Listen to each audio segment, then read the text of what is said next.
Case लड़ा था जो कि इंग्लैंड में सबसे अहम केस था, यानी 3 हफ्ते के लिए बरतानिया की सारी अखबारों की वो हेडलाइंस था, और वो उसकी उसकी जो केस की जो प्रोसीडिंग्स थी वो शाम को हर टेलीविज़न चैनल की हेडलाइंस थी। बड़ा इंपॉर्टेंट, इंग्लैंड का सबसे बड़ा खिलाड़ी था उस वक्त, और मेरे ऊपर उन्होंने केस किया हुआ था। तो मेरा भी जो वकील था वो बरतानिया का माना हुआ वकील था, उसका नाम था सर जॉर्ज कामन, और दूसरी तरफ उसके पास भी बरतानिया का टॉप वकील था। तो सारा, क्योंकि मेरा भी नाम था, इयन बोथम का बहुत बड़ा नाम था, तो उस वक्त सारा जो इंटरेस्ट था सिर्फ स्पोर्ट्स में नहीं, सब देख रहे थे इस केस को, और ये वकील भी टॉप के थे।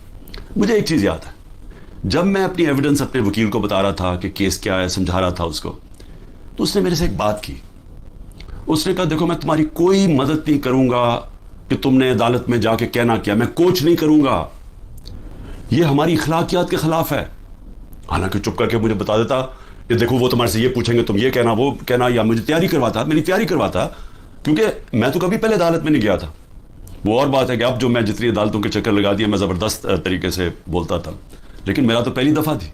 उसने कोई बात नहीं की, उसने कहा मैंने तुम्हें कुछ नहीं बताऊंगा, ये है तुम सच, ये तुम्हारी एविडेंस है, इसके मुताबिक तुमने बात करनी है। और उसने फिर मुझे क्या कहा, उसने कहा अगर आपने किसी चीज़ के ऊपर मेरे से झूठ बोला है,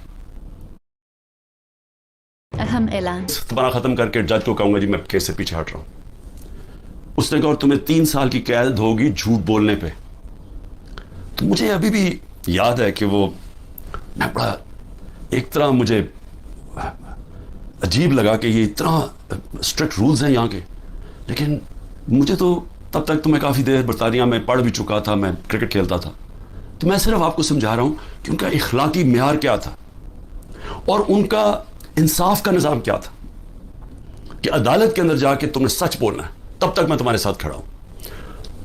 और फिर वो भी, आप जरा ये देख लें कि वो इंग्लैंड का हीरो था, और ज्यूरी थी, 12 लोगों के ज्यूरी बैठती है, जज होता है, फिर ज्यूरी होती है जो कि आम शहरी होते हैं। तो मेरे अपने वकील ने कहा कि तुम्हारा कोई चांस नहीं है जीतने का, क्योंकि सारी अंग्रेज ज्यूरी है, और वो इंग्लैंड का हीरो है, और तुम पाकिस्तानी हो, और तुम्हें पता है हमारे लोगों के अंदर तासुब भी होता है। तो कहता तुम्हारी जीतने की कोई चांस नहीं, बल्कि उसने मुझे कोशिश की कि तुम केस ना ही, पैसे बाहर आउट ऑफ कोर्ट सेटलमेंट कर लो। लेकिन मैंने कहा मैं हक पे खड़ा हूं, मैं लड़ूंगा केस। उसने कहा तुम्हारी सिर्फ 20% चांस है, और ये याद रखें कि अगर वो मैं केस हार जाता तो ये जो मैंने अपना लंदन का फ्लैट बेच के मैं ये बनीगाला का घर बनाया, ये सारा कुछ ही चला जाता, क्योंकि वो इतना ज्यादा उसका खर्चा आता है। तो मैं आपको आज ये कहना चाहता हूं कि वो माशरे आज खुशहाल, और वो माशरे जिधर आज हमारे लोग किश्तियों में डूब डूब के पहुंचने की कोशिश करते हैं, यानी जिंदगी का दौड़ पे लगा के, यानी समुद्र में डूब जाते हैं, लेकिन वो पहुंचना चाहते हैं उन मुल्कों में, तो उसकी वजह ये नहीं है कि वहां वसाइल ज्यादा हैं। उसकी वजह यह है कि वो हमारी से इखलाकियात पे, उनके मॉरल वैल्यूज बहुत ज्यादा है। वहां इंसाफ का निज़ाम है, जो मैं बार बार मैंने तो पार्टी शुरू ही की, वो जब मैंने देखा उधर, जो मैंने उनके जो मुल्क देखे, तब मैंने फैसला किया कि हम तो तबाह हो जाएंगे, क्योंकि वो इतने ज्यादा आगे निकल गए हमारे से, कि उनकी अखलाकियात, उनका जो अमर बिल मारूफ है, उनका वो हमारे नबी सल्लल्लाहु अलैहि वसल्लम की जो रहमतुल आलमीन है ना, जो मेरे नबी की सुन्नत पे चलेगा, कोई भी सुन्नत अडैप्ट करेगा, तो वो तो हर इंसान के लिए आए थे। तो उन्होंने जब कहा था कि तुम्हारे से पहले बड़ी कौमें तबाह हुई, जिधर ताकतवर जब जुर्म करे तो उसको ना पकड़ो और सिर्फ कमजोर को पकड़ो, वो यानी ताकतवर कानून से ऊपर हो। अब असूलन उसको जीत जाना चाहिए था, क्योंकि मैं तो पाकिस्तानी था, वो बरतानिया का हीरो था, लेकिन इंसाफ का निज़ाम यह था कि पाकिस्तानी जाके वहां केस जीत जाता है। और याद रखें कि ये रवायत मदीना की रियासत से हमारे लिए, तब वहां ऐसा इंसाफ नहीं था। जब मदीना की रियासत बनी तो ये मगरबी ममालिक में कोई इंसाफ नहीं था, वहां भी जंगल का कानून था। हम मुसलमानों के अंदर मेरे नबी सल्लल्लाहु अलैहि वसल्लम ने वो इंसाफ का निज़ाम लेके आए थे। मुल्क का खौफ आ रहा है, क्योंकि मैंने मुल्क छोड़ के नहीं जाना।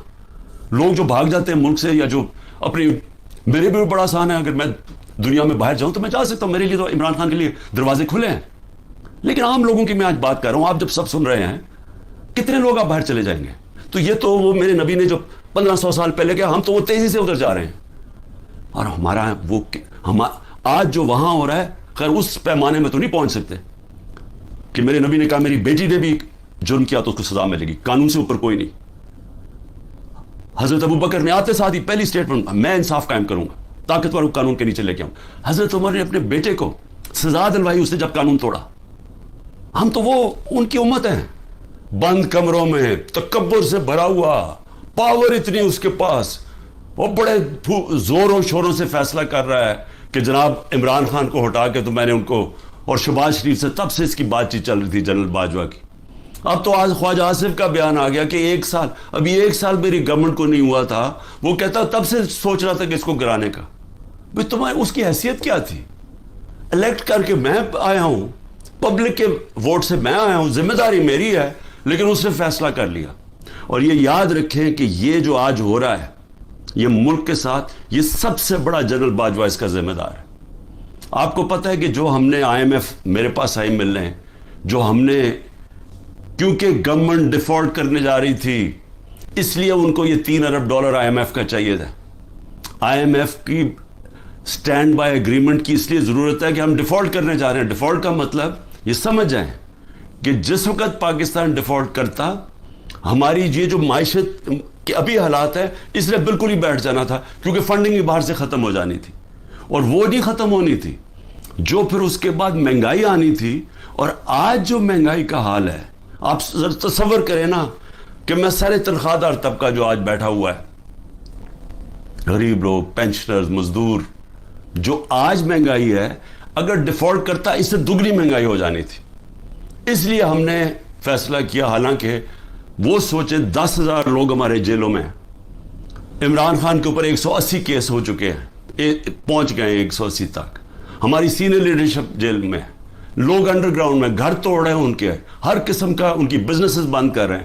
اس کے باوجود اپنے ملک کے لیے ہم نے کہا ٹھیک ہم یہ اگریمنٹ کرتے ہیں تاکہ ملک نہ بیٹھے. لیکن سوال میرا کچھ اور ہے. میرا سوال یہ ہے کہ جدھر آج ہم کھڑے ہیں, کیا یہ جو اوپر حکمران ہیں ان سے ہمیں کوئی امید لگائی جا سکتی ہے؟ نہیں لگائی جا سکتی. کیوں؟ کیونکہ یہ اوپر بیٹھے اس لیے نہیں ہیں کہ انہوں نے ملک ٹھیک کرنے آئے ہیں. یہ میں آپ کو بتاؤں گا, یہ صرف اور صرف جو میں آپ کو 5 سال پہلے سے کہہ رہا تھا, یہ NRO والے لوگ ہیں جو میرے پیچھے صرف پڑے ہوئے تھے, سب اکٹھے ہو کے جی PDM بن گئی ہے, جی ڈیموکریٹک الائنس ہے. صرف مقصد ایک تھا کہ کسی طرح کرپشن کے کیسز سے یہ نکلے, اور میں اسی پہ چل رہا تھا. اپنے نبی صلی اللہ علیہ وسلم انہوں نے جب فرمان دیا کہ قومیں تباہ ہو جاتی ہیں, طاقتور کو اگر آپ معاف کر دیں, اس کو وہ چوری کرے اس کو نہ پکڑیں, تو آج وہی ہو رہا ہے. ساری جنرل باجوہ اس کو جب اعظم سواتی کو اس نے مار پڑوائی, اس نے یہ ٹویٹ لکھا نا, شکریہ جنرل باجوہ آپ نے NRO2 جو دیا ان لوگوں کو, اس کے اوپر اس نے اس کو مار پڑوائی اور اس کے اوپر تشدد کروایا.